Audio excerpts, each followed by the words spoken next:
How's it going, guys? King of the fourth quarter here, and we are back with some more of our Minnesota Timberwolves MyGM here in the Western Conference Finals, down 0-1 to the San Antonio Spurs team.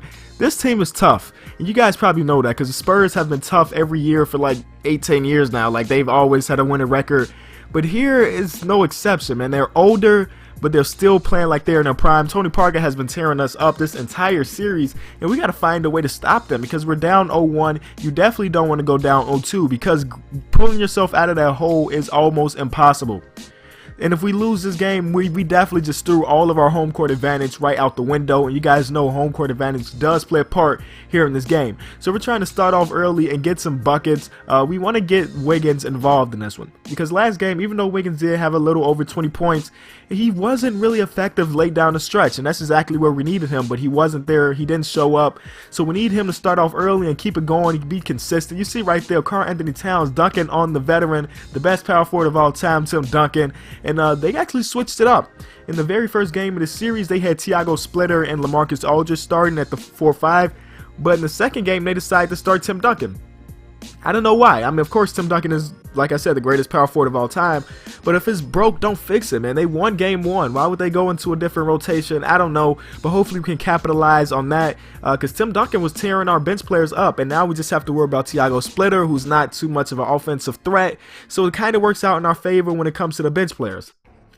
So yeah, Tony Parker in this game. I don't know if you guys have experience with this. Play against the Spurs Hall of Fame simulation and tell me how Tony Parker does against you. Because Tony Parker has been playing out of his mind. He's averaging about 28 through these two games. Like he destroyed us last game, and this game is no exception. You'll see right here, they're going to give it up to LaMarcus. But our guy Eric Woods, who's been playing great this postseason, gets to see him. We're going to give it up to our captain, who's going to throw it down on Tony Parker. So you guys have been stressing, man. It's been how many days? 5 days or so since I posted the episode of this series, and you guys are all in the comments of the newer videos like, where's the series, where's the series? Man, I'm working on it. All right, I got so much to juggle between school and work and just like time with family and things. These videos take forever. Think about it.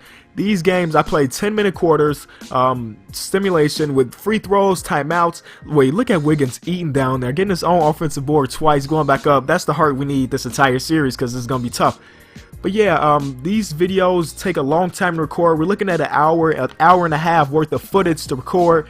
And then I got to sit down and edit that footage. Like, the whole ordeal is about a 4-hour thing, which I'm not complaining about, but it just takes a while. You know, it got to the point sometimes when school wasn't too rough, I was bringing out an episode every day. But right now we're getting closer and closer to finals. Papers are due. Tests are about to come up. So I've been doing more of the school-oriented things while pulling out videos that don't take as long. I've been playing some My Team videos are pretty simple to edit. You just open packs and you talk about the packs you get. It's pretty simple.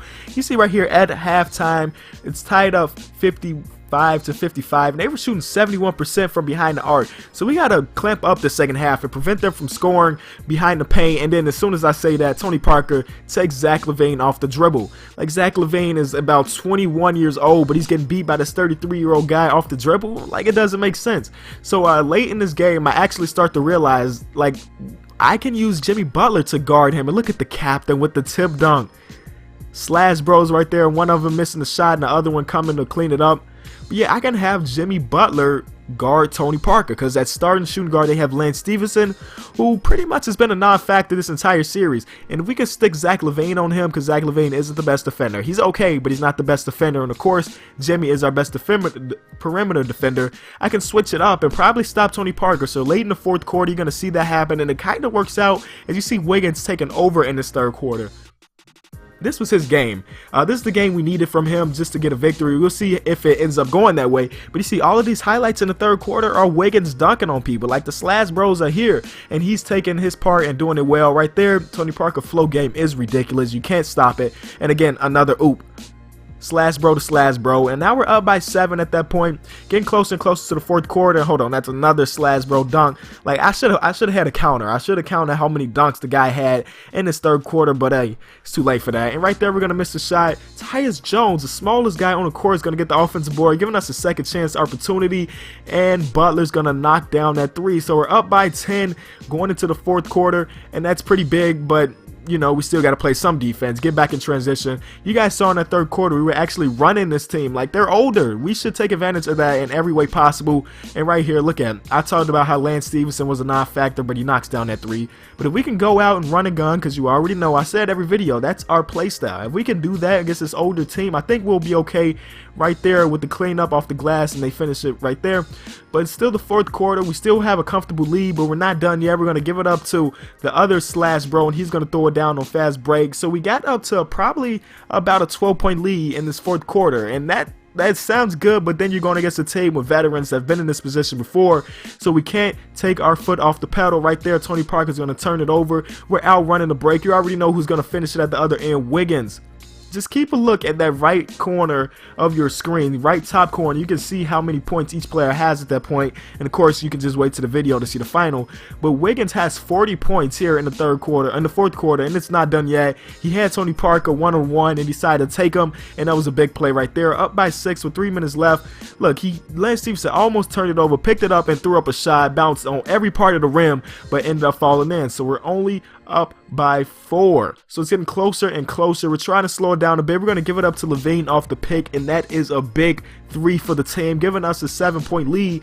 But like I said, it's not over yet. Right here, I don't know how we threaded the needle on that one. Dangerous pass late in the fourth quarter, but it happened. It went well, and that's it. You guys know I have a reputation of choking sometime under pressure. We're going to find a wide open Wiggins in the corner, and that's a bucket. Up by 8 with a minute and a half to go. So now we're trying to slow it down, but that's not the way to slow it down. We turn it over right there. If we can slow it down and just get a couple stops, this game is over, and it's a 1-1 series going into San Antonio. And a miss right there by Kawhi Leonard, and we're going to take our time. Later that possession, we're going to give it down to who else but the captain. They gambled on it, and they shouldn't have. And that's pretty much going to be it, guys. We go out there in game 2 and get the first victory of the series. Feels good, but we're still in the hole because now they have home court advantage in a series that's basically 0-0. Kawhi's going to knock down that 3 right there, but we only got 9 seconds. We're going to make some free throws, and that's going to be it. Kawhi tries it again. No good. Rebound, and that's the end of the game. So 1-1 now going into San Antonio. If we can get a win in San Antonio, it's a brand new series, but right now we're still, in my eyes, we're down because home court advantage is given up. So the final score, 122-115, another high scoring game for this series, and the player of the game, who else but the captain, Andrew Wiggins, finishing with over 50 points, 9 assists, and 5 rebounds. A monster game for him when it was needed. And you can sit around and see the final stats if you enjoyed it. Be sure to leave it a like. It's the king of the fourth quarter, and I'm out.